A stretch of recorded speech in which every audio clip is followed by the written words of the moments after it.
নাগপুর গ্রামে পিঙ্কি নামের একটা মেয়ে নিজের মায়ের সাথে থাকতো। ও গ্রামে একটা বিদ্যালয়ের সামনে কচুরি আর বার্গার বিক্রি করত। গরম গরম কচুরি আর বার্গার খেয়ে নাও, যে একবার খাবে সে খেতেই থাকবে। এসো এসো এসো, গরম গরম কচুরি বার্গার নিয়ে নাও। বিদ্যালয়ের ছুটি হওয়ার পর সমস্ত বাচ্চারা তার ঠেলার সামনে এসে গরম গরম কচুরি বার্গার খেত। পিঙ্কি, আমাকে এক প্লেট কচুরি বার্গার দিয়ে দাও। এইভাবেই সমস্ত বিদ্যার্থীরা খুব শখ করে কচুরি বার্গার খেত। এইটুকুই নয়, ওই গ্রামের লোকেরাও ওখানে খাবার খেতে আসতো। পিঙ্কি মা, নিয়ে যাবার জন্য কচুরি বার্গার প্যাক করে দাও তো। পিঙ্কি মা, আমাকে 2 প্লেট কচুরি বার্গার ভরে দিও তো।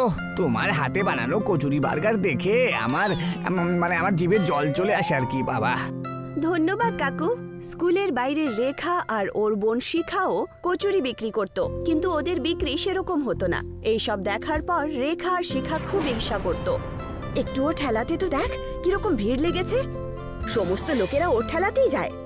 হ্যাঁ দিদি, সকাল থেকে আমাদের দোকানে কেউ কচুরি কিনতে আসেনি। এখন এই দোকান চালানোর জন্য কিছু একটা করতেই হবে। পিঙ্কি কচুরি বার্গার বিক্রি করে বাড়ি ফেরত আসতো আর নিজের অসুস্থ মায়ের দেখাশোনা করত। জানো মা, আজকে আমার হাতের কচুরি বার্গার খেয়ে সবাই খুব প্রশংসা করেছে আর আমার সমস্ত বার্গার বিক্রি হয়ে গেছে। এটা তো খুব ভালো কথা। ভগবান করুক এইভাবেই তোমার বিক্রি হতে থাকুক। কিছুদিন পরই ওর মায়ের শরীর খুব খারাপ হয়ে যায় আর পিঙ্কি ওনাকে সরকারি হাসপাতালে নিয়ে গিয়ে ভর্তি করিয়ে দেয়, যার কারণে ও কচুরি বার্গারের দোকান লাগাতে পারে না। অন্যদিকে রেখা এই ব্যাপারের লাভ উঠিয়ে লোকেদেরকে নিজের দোকানে ডাকে। এসো এসো, আমার কচুরি একবার খেলে বারবার খাবে। রেখা দিদি, কচুরি বার্গার দিয়ে দাও আমায় 1 প্লেট। এক্ষুনি দিচ্ছি, একটু দাঁড়া। ওর হাতের কচুরি বার্গার খেয়ে বাচ্চারা বলে, এটা কি রকম কচুরি বার্গার বানিয়েছো? এরকম বার্গার খেয়ে তো আমাদের পেটই খারাপ হয়ে যাবে। তুমি পিঙ্কি দিদির মতো কচুরি বার্গার বানাতে পারো না? রেখার হাতের কচুরি বার্গার খেয়ে কেউ পছন্দ করে না। অন্যদিকে পিঙ্কির মা সুস্থ হয়ে বাড়ি চলে আসে আর পিঙ্কি দ্বিতীয় দিনই কচুরি বার্গার বিক্রি করতে ওখানে চলে আসে। গরম গরম কচুরি বার্গার নিয়ে নাও। বাচ্চারা পিঙ্কিকে দেখে দৌড়ে চলে আসে। দিদি, তোমার হাতের কচুরি বার্গার না খেয়ে আমাদের ভালোই লাগছিল না মোটেই। চলো চলো, এখন তাড়াতাড়ি কচুরি বার্গার দিয়ে দাও। দেখতে দেখতেই ওখানে সমস্ত বাচ্চারা এবং গ্রামবাসীরা কচুরি বার্গার খেতে চলে আসে, যেটা দেখে রেখা বলে, একটু দেখ তো ওইদিকে, আমার হাতের কচুরি বার্গার কেউ খায়নি। আর পিঙ্কি আসা মাত্রই ওর ঠেলাতে এত ভিড়, ওকে তো মজা দেখাতেই হবে। রেখা পিঙ্কিকে মজা দেখানোর পরিকল্পনা করে আর ও সুযোগ বুঝেই পিঙ্কির কচুরিতে ওষুধ মিশিয়ে দেয়, যার কারণে লোকেদের পেটে ব্যথা শুরু হয়। আরে কি, এই পিঙ্কির কচুরি বার্গার খেয়ে তো পেটে ব্যথা হচ্ছে। হ্যাঁ, আপনি ঠিক বলেছেন, আমার পেটেও ব্যথা হচ্ছে। এবারে কে এখান থেকে তাড়িয়ে দিতে হবে। হ্যাঁ, তাড়িয়ে দিতে হবে। ওর কচুরি বার্গার খেয়ে যদি আমাদের শরীর খারাপ হয়ে যায় তাহলে। পিঙ্কিকে গ্রামের লোকেরা ওখান থেকে তাড়িয়ে দেয় আর পিঙ্কি কাঁদতে কাঁদতে নিজের ঠেলা নিয়ে ওখান থেকে চলে যায়। এইসব দেখে রেখা খুব খুশি হয়। এখন হলো তো মজা, এখন বিক্রি কর, কচুরি বার্গার বিক্রি কর। পিঙ্কি একটা গাছের নিচে বসে পড়ে আর কাঁদতে শুরু করে। এখন আমি আমার মায়ের চিকিৎসা কি করে করাবো? আমার কচুরি বার্গার বিক্রি হলো না। আমার কচুরি বার্গারে আমি এমন কি দিলাম বাবা? একজন বয়স্ক লোক পিঙ্কির ঠেলাকে দেখে পিঙ্কির দিকে এগিয়ে আসে আর বলে, মা, আমাকে কচুরি বার্গার দাও না, আমার খুব খিদে পেয়েছে। না আঙ্কেল, আমি এই কচুরি বার্গার আপনাকে দিতে পারবো না। এই কচুরি বার্গারে কেউ কিছু একটা মিশিয়েছে। কি করব মা, আমার যে খুব জোরে খিদে পেয়েছে। আমি তোমার এই দোকানটা দেখলাম, তাই তোমার কাছে চলে এলাম। না আঙ্কেল, এই কচুরি বার্গার আপনি খাবেন না। আমার কাছে 50 টাকা আছে, নিয়ে নিন আর অন্য কোথাও গিয়ে অন্য কিছু খেয়ে নিন। পিঙ্কির এই কথাটা শোনার পর বয়স্ক লোকটার খুব ভালো লাগে আর ওই বয়স্ক লোকটা কচুরি বার্গারের দিকে দেখে নিজের হাত ওঠায়। ওনার হাত থেকে আলো বেরোয় আর উনি জাদু করার পর ওখান থেকে চলে যান। এই কথাটা পিঙ্কি বুঝতেই পারে না আর ও বাড়িতে গিয়ে নিজের মাকে বলে, মা, আজ আমি কচুরি বার্গার বিক্রি করতে পারিনি। আমার কচুরি বার্গারে কিছু একটা মিশিয়ে দিয়েছিল কেউ, যার কারণে লোকেদের পেট খারাপ হয়ে যাচ্ছিল। তাই আমাকে ওখান থেকে সরিয়ে দেওয়া হলো। কি কচুরি বার্গারে মিশিয়ে দিয়েছে? আমাকে একটু খাইয়ে দেখা, আমিও তো দেখি যে কচুরি বার্গারে কি মেশানো আছে। পিঙ্কি ওই কচুরি বার্গার নিজের মাকে এনে দেয়। যেই মাত্র উনি কচুরি বার্গার খান, ওনার স্বাস্থ্য ঠিক হতে শুরু করে। দেখ, আমার তো কিছুই হলো না, আমার পেটেও ব্যথা হলো না, আর আমার শরীরও ঠিক আছে। তাই মা, তুমি সত্যি বলছো? এই সব কিছু দেখে পিঙ্কি দ্বিতীয় দিনই কচুরি বার্গার বিক্রি করতে আবার পৌঁছে যায়। পিঙ্কি, কয়েকটা কচুরি বার্গার দিয়ে দাও তো। ঠিক আছে, এক্ষুনি দিচ্ছি। ওই লোকটা যেই মাত্র কচুরি বার্গার খান, ওনার পেটের ব্যথা ঠিক হয়ে যায়। আর ওই লোকটা পিঙ্কিকে বলে, আরে এ কি পিঙ্কি মা, তোমার কচুরি বার্গার খেয়ে তো আমার পেটের ব্যথা ঠিক হয়ে গেল। এই কথাটা গ্রামে ছড়িয়ে পড়ে যে পিঙ্কির কাছে জাদুই কচুরি আছে, যেটা খেয়ে সমস্ত অসুখ দূর হয়ে যায়। আর এটা শুনে সমস্ত লোকেরা পিঙ্কির কাছে এসে কচুরি চায়। পিঙ্কি, পিঙ্কি, আমাকে কচুরি বার্গার খাওয়াও না। তোমার কচুরি বার্গার খেয়ে আমার কোমরের ব্যথাটা ঠিক হয়ে যাবে। এই সব কিছু দেখে রেখা ভাবে, আমিও একবার এই কচুরি বার্গার খেয়ে দেখি তো, আমারও অসুস্থতা ঠিক হয় কিনা। আমাকেও একটা কচুরি বার্গার খাওয়াও তো। যেই মাত্র ও কচুরি বার্গার খায়, ওর পেটে খুব জোরে ব্যথা হয়। ও বুঝতে পারে যে ও পাপ করেছে, আর সেই কারণেই ওর সাথে উল্টো হয়েছে। সমস্ত লোকেরা কচুরি বার্গার খেয়ে অসুস্থতা থেকে ছুটি পেয়ে যায়। এই কথাটা পিঙ্কি বুঝতেই পারছিল না। ওই বয়স্ক লোকটা আবার পিঙ্কির কাছে আসে। পিঙ্কি মা, আমাকে 50 টাকার কচুরি বার্গার দিয়ে দাও তো। আরে আঙ্কেল, আপনি তো সেই আঙ্কেলই ওই দিন আমার কচুরি বার্গার খেতে চেয়েছিলেন না? ওই কচুরি বার্গার খারাপ হয়ে যাওয়ার কারণে আমি আপনাকে বারণ করেছিলাম। হ্যাঁ পিঙ্কি, আমি হলাম সেই। এইটুকু বলা মাত্রই ওই বয়স্ক লোকটা একটা পরীতে পরিণত হয়। এটা কি? আপনি পরী হয়ে গেলেন? আপনি কে? হ্যাঁ পিঙ্কি, আমি বয়স্ক নই, আমি একটা পরী। তোমার সততা দেখার পর আমার খুব ভালো লাগলো, আর তাই আমি তোমার কচুরি বার্গারকে একটা জাদুই কচুরি বার্গারে পরিণত করেছিলাম, যার কারণে যেই সৎ লোক ওই কচুরি বার্গার খাবে তার অসুস্থতা দূর হয়ে যাবে। এই কথাটা জানার পর পিঙ্কি খুব খুশি হয় আর ধন্যবাদ জানায়। ও জাদুই কচুরি বার্গার নিয়ে নিজের মাকেও খাওয়ায় আর অন্যদেরও অসুস্থতা ঠিক করে দেয়। দিরা গ্রামে একটি পরিবার থাকতো, আর সেই পরিবারে দুজন ভাই থাকতো আর তাদের বউয়েরা থাকতো। অশোক ছিল বড় ভাই, ও বাড়ির চাষবাস দেখত। অশোক তরমুজের চাষ করত। অজয় ছিল অশোকের ছোট ভাই, ও নিজের দাদার চাষবাসে সাহায্য করত, কিন্তু ও মন দিয়ে কাজ করত না, আর সেই জন্য সবসময় কাজে একটা গন্ডগোল হতেই হতো। অশোক আর অজয় সারাদিন চাষ করে দিন কাটাতো। একদিন অশোকের একটা কাজে এসেছিল, তাই তাকে বাইরে যেতে হয়েছিল। আমি চাষের জিনিস, বীজ এসব আনতে বাইরে যাচ্ছি, তুমি জমির একটু খেয়াল রেখো আর তরমুজের খেয়াল রেখো, আমি কয়েকদিনেই চলে আসবো। আচ্ছা দাদা, তুমি একদম নিশ্চিন্ত হয়ে যেতে পারো, আমি খেয়াল রাখবো সবকিছু। অশোক নিজের কাজে বেরিয়ে পড়ে, কিন্তু অজয় ঠিক করে তরমুজ আর জমির খেয়াল রাখতে পারে না। না সময় মতো জল দিত, না পোকামাকড় থেকে সেগুলোকে বাঁচাতো। দাদা, আমি দেখছি যে তুমি ফসলের ঠিক করে দেখাশোনা করছো না। ওগুলো দেখার জন্য নয়, এইভাবে তো ফসল খারাপ হয়ে যাবে। বৌদি তুমি চিন্তা করো না, জমি ঠিক আছে, জমির কোনো ক্ষতি হয়নি। অজয় এইভাবে ছেলে মানুষই করে ফসল নষ্ট করে ফেলে। একদিন অশোক আসার ঠিক কদিন আগেই যখন অজয় ফসলগুলোকে দেখতে যায়, তখন দেখে ওখানে যত বীজ রেখেছিল আর তরমুজ ফলেছিল সেই সব কিছু নষ্ট হয়ে গেছে। আরে এটা আবার কি হয়ে গেল? আমার সামান্য একটু ছেলে মানুষের ফলে সমস্ত ফসল নষ্ট হয়ে গেছে। এখন আমি দাদাকে কি জবাব দেব? পরের দিন অশোক বাড়ি ফিরে আসে। অশোক এই সব কিছু দেখে খুবই রেগে যায়। আমি তোমাকে বলেছিলাম যে জমির খেয়াল রেখো তুমি, কিন্তু তুমি তাও ছেলে মানুষই করেছো। এবার এই লোকসানের দাম কে দেবে? এবার আমরা কি খাবো বলতো? আর কোথা থেকে রোজগার হবে? দাদা আমায় ক্ষমা করে দাও, আর কখনো এমন করব না। সেই সুযোগ আমি আর তোকে দেবই না। তোমাকে আর আমার সাহায্য করতে হবে না, তুমি যাও নিজের কাজ করো আর রোজগার করো। আমি তোমাকে আর জমি থেকে কোনো সাহায্য করব না। অজয় মন খারাপ করে ওখান থেকে চলে যায়।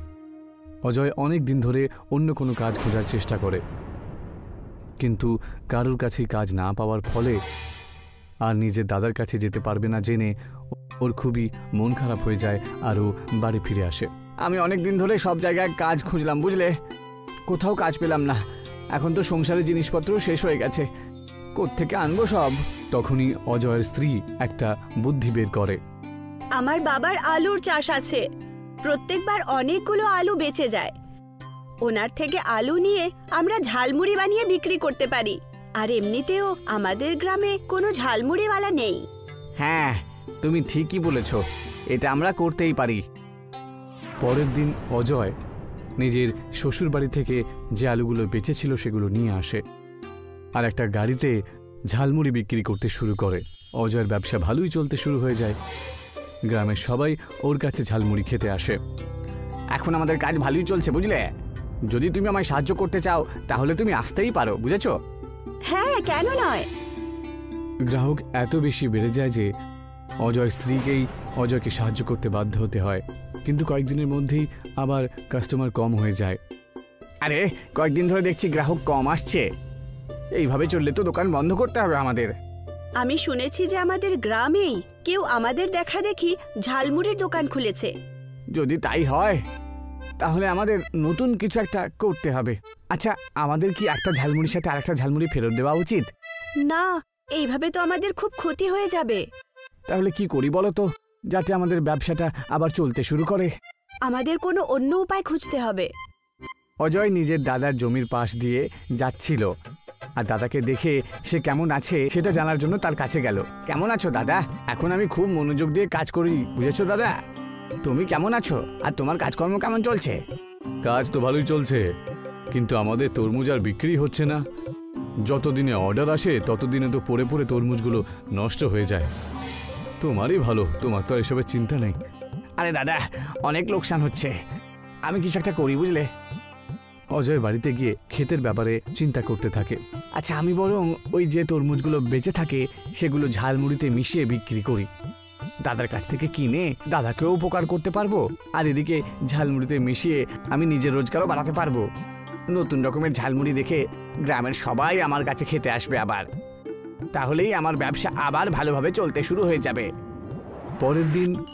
পরের দিন অজয় দোকানের সামনে একটা নতুন বোর্ড লাগায় যে তরমুজের ঝালমুড়ি, আর সেই তরমুজের ঝালমুড়ি বিক্রি করতে শুরু করে দেয়। তারপরে আস্তে আস্তে ওর দোকানের সামনে ভিড় হতে শুরু হয়ে যায়। আর এইভাবেই ও নিজের দাদার কাছ থেকে তরমুজ কিনতে থাকে আর সেই তরমুজ দিয়ে ঝালমুড়িও বানাতে থাকে। কিন্তু অজয়ের স্ত্রী সেই তরমুজের খোসা নিয়ে খুবই সমস্যায় পড়ে যায় আর ও সেই কথা নিজের স্বামী অজয়কে বলে। বাড়ির পেছনে তরমুজের খোসা রাখা আছে, ওগুলো খারাপ হয়ে যাচ্ছে, কি করব ওগুলো দিয়ে? আরে, ওগুলো দিয়ে আবার কিছু হয় নাকি? ওগুলো তো ফেলে দিতে হয় বা জমিতে সার হিসেবে ব্যবহারও করতে পারি। আমি ভাবছিলাম যে এগুলো আমরা ঝালমুড়ির জন্য বাটি হিসেবে তৈরি করতে পারি। এটা তো তুমি দারুণ কথা বলেছো। হ্যাঁ, পরের দিন ওই তরমুজের খোসার মধ্যেই ঝালমুড়ি বিক্রি করতে শুরু করে দেয়। সমস্ত গ্রাহকদের এটা খুবই ভালো লাগে আর এত ভালো একটা চিন্তাধারার জন্য ওকে অনেক পুরস্কার দেওয়া হয়। আর কয়েকদিনের মধ্যেই অজয় তরমুজ ঝালমুড়ি অনেক গ্রামে ছড়িয়ে পড়ে আর অজয়ের দাদার অজয়ের ওপরে গর্ব হয়। আমি জানতাম না যে তোমার এত বুদ্ধি আছে। তোমাকে আমার ওসব কথা বলে আমি ঠিক করিনি, আমাকে ক্ষমা করে দাও। না না দাদা, তুমি ক্ষমা চেও না। তুমি যদি সেদিনকে না বলতে আর আমাকে কাজ থেকে বের না করে দিতে তাহলে আমি এত দূরে পৌঁছতে পারতাম না। আর এই ঘটনার পরে ওরা দুজন একসাথে আবার খুব ভালোভাবে থাকতে শুরু করে আর দাদার কাজে ভাই সাহায্য করতে শুরু করে দেয়। একটা শহরে আমির চাঁদ ফাফড়া বিক্রি করত আর তা সাহায্য করত জয়। আমির চাঁদ জয়কে মাসের শেষে টাকা দিয়ে দিত যাতে তার খরচা চলে যেত। জয়ের মা বাবা ছিল না। একদিন সকালে জয় টেবিল পরিষ্কার করলো। কিছু সময়ের মধ্যেই ওখানে গ্রাহকরা চলে আসে আর সবাই ফাফড়া খেতে শুরু করে। তক্ষুনি আমির চাঁদ আসেন। আরে বাহ, তুমি কিন্তু খুবই কাজের। আমি আসার আগেই সব কাজ করে ফেলেছো। দায়িত্বটা খুব বড় জিনিস। কিন্তু হ্যাঁ, একটা কথা আমি তোমাকে বলতে ভুলে গেছি। কি সেই কথা? আমি এখন ঠেলা গাড়িতে দোকান খুলতে চলেছি। বাসেছি, এটা তো অত্যন্ত আনন্দের কথা। হ্যাঁ, আমার আজকে কিন্তু অনেক কাজ আছে। তুমি ফাফড়া বিক্রি করো, আমি সন্ধেবেলায় ঘুরে আসছি। আমির চাঁদ চলে যান। তক্ষুনি ওখানে একজন লোক আসেন যার নাম রাঘব। উনি ফাফড়া নিতে চাইছিলেন। কিন্তু রাঘব দূর থেকে ফাফড়া দেখছিল। তক্ষুনি জয় ওকে জিজ্ঞাসা করে, কি হচ্ছে রাঘব, আজকে ফাফড়া খাবে না নাকি? আমি ফাফড়া খেতে এসেছিলাম, কিন্তু আমি পরে দেখলাম যে আমার কাছে কোনো পয়সা নেই। আরে তুমি খাও, আমি নিজের থেকে পয়সা দিয়ে দেবো। ধন্যবাদ ভাই, আমি তোমাকে পরে পয়সা দিয়েই দেব। রাঘব ফাফড়া খেয়ে ওখান থেকে চলে যায়। এইভাবেই অনেক লোকেরা এখানে আসে আর জয়ের ফাফড়া খায়। ওরা আমির চাঁদকে একদম পছন্দ করতেন না। বিকেলে আমির চাঁদ ফেরত আসেন। আজকে কত মাল বিক্রি হলো? আজকে অল্প কয়েকটা ফাফড়া বেঁচে গেছে, কোনো ব্যাপার না, এটা কালকে কাজে লেগে যাবে। হ্যাঁ, কিন্তু কি বলো? আমি ভাবছিলাম কি যে আমি কিছু ফাফড়া এই রাস্তার ওপর বসে থাকা লোকেদের দিয়ে দেবো। আরে তুমি পাগল হলে নাকি? আমি শুধু ভাবছিলাম যে মানুষের একটু উপকার হবে। আমি কিচ্ছু জানতে চাই না। শোনো, যদি তুমি আজকের পরে কারুকে বিনা পয়সায় ফাফড়া খাইয়েছো, তাহলে আমি তোমাকে চাকরি থেকে ছাড়িয়ে দেবো। কিন্তু শেঠজি, এখন তুমি যাও, কাল সকালে আবার এসো। জয় চলে যায় আর রোজকার মতো পরের দিন সকালে আবার জয় কাজে চলে আসে আর ও ফাফড়া বিক্রি করা শুরু করে দেয়। কিন্তু তক্ষুনি ওখানে একজন ভিখিরি আসেন। আমার খুব খিদে পেয়েছে, কিছু খাবার থাকলে দিন না। যাও এখান থেকে, এখানে কিছু নেই। আমি কবের থেকে ক্ষুধার্ত আছি, কিচ্ছু খাইনি, কিছু তো দিয়ে দিন আমাকে। একবারে কথা বুঝতে পারো না নাকি? চলো যাও। শেঠজি, আপনি ওকে আমার তরফ থেকে কয়েকটা ফাফড়া খাইয়ে দিন। আচ্ছা ঠিক আছে, তুমি ওকে খাওয়াও আর আমি তোমাকে বাকি পয়সা তোমাকে দিয়ে দেবো। তুমি কাল থেকে এখানে আসবে না। আমির চাঁদ জয়কে কাজ থেকে বার করে দেয়। ভিখারি ফাফড়া খেয়ে নেন আর ভিখারি জয়কে বলেন, তুমি আমার জন্য নিজের চাকরি ছেড়ে দিলে? তুমি এরকমটা কেন করলে? আমার এর জন্য কোনো আফসোস নেই, কিন্তু কারণ খিদের চোটে আপনার প্রাণ অবধি চলে যেতে পারতো। সেই জন্য আমি আমার চাকরিটাকে ছেড়ে দেওয়াটাকে বেশি সহজ মনে করলাম। তুমি এখন কি করবে আমি কিচ্ছু বুঝতে পারছি না।